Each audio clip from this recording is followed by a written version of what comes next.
Notre invité ce dimanche s'est fait un nom à l'UDC en Suisse romande. Il est aujourd'hui président de l'UDC Vaud, mais avant fondateur des jeunes UDC vaudois, chef de campagne de Guy Parmelin au Conseil fédéral, porte-parole du parti. Un parti qui se cherche un président, tout comme la gauche. En début de journal, nous vous parlions du double ticket socialiste en lice pour remplacer Christian Levrat.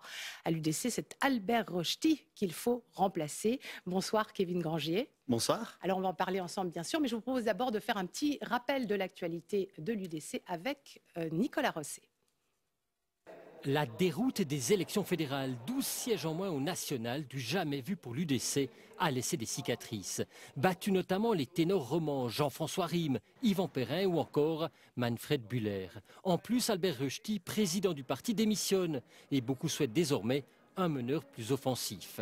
Faut-il un partisan de l'aile économique ou un agrarien proche du monde paysan? Des noms circulent, mais aucun ne s'impose pour l'instant. Mais vous, Kevin Grangier, vous verriez bien une femme diriger le parti politique traditionnellement le plus masculin à Berne. Derrière sourire faux cul de Jenny Vercovo se cache à nouveau une attaque en règle contre l'UDC. Car le type qui derrière fait défiler les images et les commente en disant que l'UDC a perdu 12 sièges, etc., etc., oublie de dire que l'UDC reste et de loin le plus grand parti de Suisse, bien loin le parti des écologistes, des Verts, des compagnies que soutiennent les médias et les journalistes mainstream de la RTS. Donc, dommage de ne pas corriger tout de suite ça, hein. Mieux qu'une femme à la tête de l'UDC suisse pour relever ce défi. Reste enfin la place des romans attaqués par Christophe Bleurer.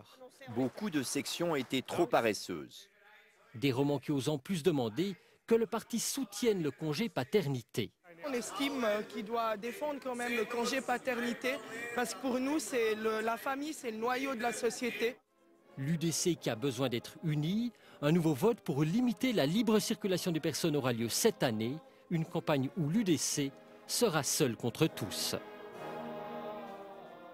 Alors Kevin Grangier, on a parlé au début du journal des socialistes qui partent à 2 tickets de 2 binômes pour remplacer Christian Levrat. Est-ce qu'à l'UDC, on en parle aussi pour remplacer Albert Rochety, une possibilité d'un ticket à 2 candidats?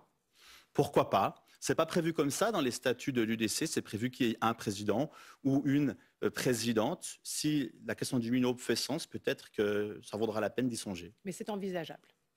Pas selon les statuts, mais je crois que les statuts sont là pour se prêter, pour s'adapter si c'est nécessaire. Voilà, pourquoi pas, deux co-présidents de l'UDC. Vous avez dit, vous voulez une femme. Oui, alors effectivement, je pense que c'est aujourd'hui, c'est important. Pourquoi? Parce qu'au-delà du nom du président, de la présidente de l'UDC d'ici quelques mois, il faut reparler, retrouver le contact avec nos électrices et nos électeurs. Et le président a un rôle important parce qu'il incarne, il permet d'identifier l'électorat à aller chercher. Or, à l'UDC, nous avons besoin de trouver un électorat plus urbain et plus féminin. Donc une candidature féminine, urbaine, aurait les faveurs de la cote. Kevin Grangier veut être totalement média compatible, donc il intègre les codes et tous les formes de pensée, de la pensée dominante et unique, notamment qu'il faut absolument avoir une femme à la direction des partis. Mais pourquoi donc, hein?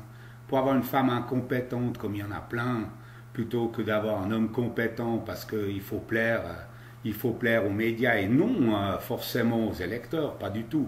C'est les médias qui poussent à ça.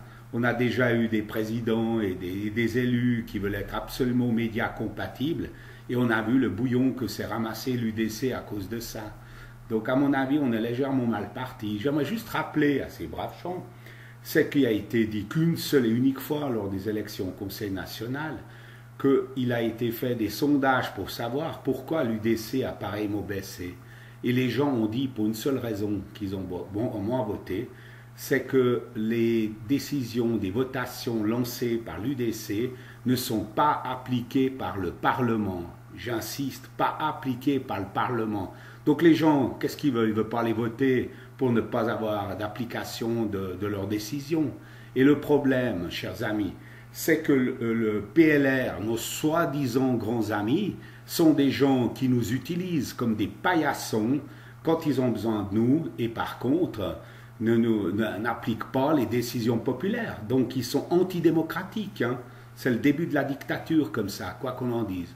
Donc vouloir plaire aux médias, c'est de repartir dans la même erreur que l'ancienne direction faisait, c'est-à-dire que eux, ce qu'ils voulaient, c'est de plaire aux médias pour être sûr d'avoir un peu de soutien, lécher les bottes et brosser les pompes de ces journalistes, plutôt que d'aller directement appliquer notre politique anti-immigrationniste, ce que les gens finalement préfèrent beaucoup plus que le reste.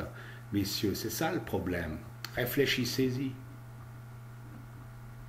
Céline Amodru, par exemple. Céline Amodru, pourquoi pas? On a la chance d'avoir en Suisse romande une personnalité qui s'est imposée au niveau fédéral, qui a été réélue désormais 3 fois à Berne et qui voilà, est une femme qui est en milieu urbain, probablement une candidature que j'appelle de mes voeux. Que vous appelez de vos voeux, est-ce qu'elle va se lancer?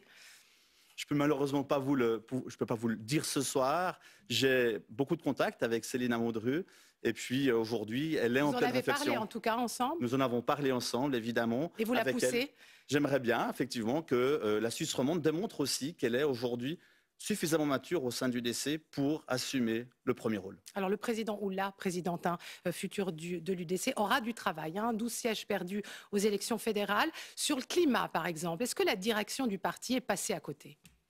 Ce qui est sûr, c'est qu'un parti politique, il ne peut pas nier un problème que ressent la population. Or, le climat, c'est un sujet que beaucoup de gens, et aussi au sein de la base de l'UDC, c'est des membres de l'UDC, on a senti que c'est un sujet de préoccupation. Donc là, vous vous êtes trompé?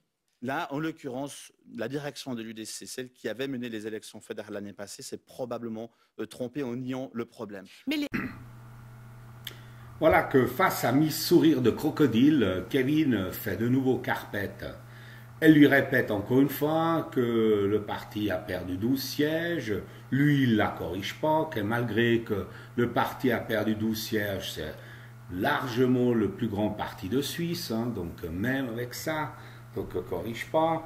Et là, voilà, qui repart sur la foutaise de l'urgence climatique, et puis que la direction du parti aurait raté ça, aurait raté le virage de l'urgence climatique, parce qu'elle n'a pas foncé là-dedans. Au lieu de lui dire, écoutez, ça c'était une invention purement des médias, mais ça n'a jamais été prouvé que c'est une réalité. Au lieu de ça, il commence à dire que oui, à l'intérieur du parti, les gens ils pensent comme ça, que la direction s'est trompée. Donc il part exactement où elle veut qu'il aille, c'est-à-dire en fait enfoncer un coin entre la direction du parti, c'est-à-dire les Suisses allemands, et les Romans, qu'on ne serait pas les mêmes, que nous on aurait compris, eux ils n'ont pas compris. Non, visiblement, malheureusement, le pauvre Kevin, c'est lui qui n'a pas compris que c'est une manière de tuer le parti que de partir dans cette histoire-là de l'urgence climatique qu'on n'aurait pas compris, et puis qu'on aurait dû partir dans le wagon de queue là-dedans. Mais non, c'est tout à fait faux. Il faut laisser ça aux pauvres Verts et aux pauvres socialistes et même aux PLR qui se veulent tous climato-compatibles. Hein. Ça, c'est maintenant le trend, hein, climato-compatibilité. Mais malheureusement, ce n'est pas comme ça que le parti remontera la pente. Pas du tout, c'est une grave erreur. Les romans dont vous faites partie, il avait averti. Vous avez dit que c'était un thème important, un thème porteur. Ça veut dire quoi? Ça veut dire que la direction du parti, elle n'écoute pas assez les romans, ou elle ne les écoute pas du tout même? Non, alors malheureusement, ce n'est pas le cas. Nous sommes bien écoutés. J'ai envie de vous dire, en fait... Ce n'est pas le sentiment de certains membres de votre parti, sur ce point d'ailleurs, sur le climat avant les élections. Sur le climat, la question c'est comment est-ce qu'on aborde ça? Aujourd'hui, tout le monde parle du climat, aussi beaucoup de monde l'instrumentalise, notamment les partis de gauche qui en fait instrumentalisent le climat pour nous proposer des taxes. Donc simplement, on est dans un vieux débat gauche-droite avec simplement un débat climatique instrumentalisé pour nous imposer des mesures liberticides et des taxes. Or, l'UDC n'a pas attendu que les mouvements verts ou les mouvements écologiques se mettent en branle pour parler du climat. Je vous rappelle qu'il y a 6 ans de ça, nous avons réussi à faire accepter au peuple suisse une initiative contre l'immigration de masse, et déjà avec des arguments écologiques. Donc, à l'époque. En vous entendant, on a compris que l'UDC allait s'emparer du thème du climat. Vous dites quand même la direction du parti vous écoute. Au sortir des élections, quand Blocher dire les romans étaient paresseux, franchement, vous en prenez un peu pour votre grade, là, les romans quand même. La réalité, c'est que le parti a perdu dans l'ensemble du pays, et pas seulement en Suisse romande. Alors maintenant, il va falloir vous remonter les manches, ramener des électeurs. Il y a du travail devant vous. Il faut une ligne claire pour ça. Alors quand on voit cette semaine que l'UDC alémanique dépose des signatures contre le congé paternité, alors que vous...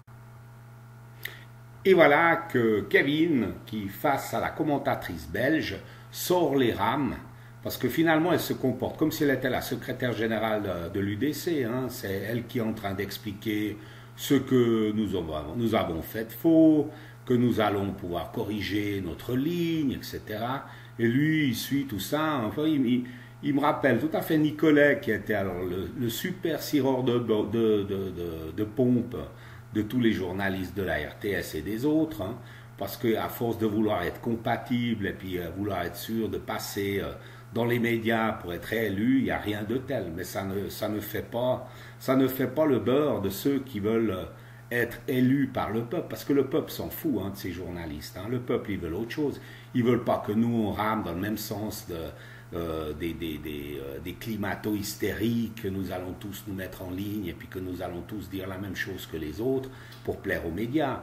Parce que si c'est pour faire ça, ça ne marchera pas. Ça ne marchera tout simplement pas. Et pour le moment, Kevin, il est très très très mal parti. Hein.